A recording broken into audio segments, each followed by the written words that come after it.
Kag sa numero 1 sa mga balita subong adlaw. May 7 pagid ka mga pamilya sa mga negrenseng nga OFW sa Middle East ang nagpangayo sang bulig sa Kapitolyo. Samtang ang OFW nga na-stranded sa Hong Kong bangod sang kinagamo sa Middle East, ang tigayon na nga makapauli.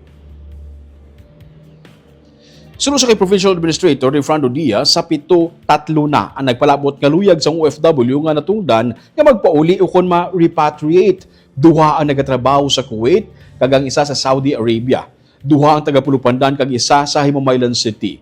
Ining ila nga ginpatuhoy sa Overseas Workers Welfare Administration para ma-facilitate. Samtang ang taga-Isabela nga magatrabaho kuntani sa Riyadh, pero sa Hong Kong pa lang na-cancel na ang iyang flight, ang ginapaabot subong nga adlaw makapauli sa probinsya. Sunod sa kay Diaz, si Mayor Miguel Yulo na sang Isabela ang nagpaplete para makabalik siya sa Negros Occidental. Sa datos nga nakuha sang peso, may 16,623 ka mga negrense OFWs nga yara nagatrabaho sa karon sa Middle East.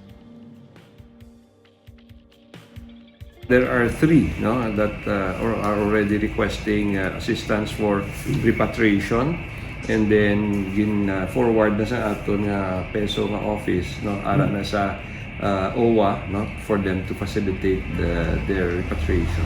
Well, ang Isabela nga ara sa Manila nga gusto magpuli na because wala siya nakadayon from Hong Kong going to the Middle East.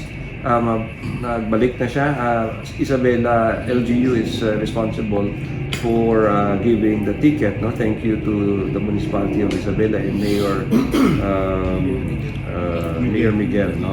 And then ang ato naman pag abot siya we will be giving the person financial assistance.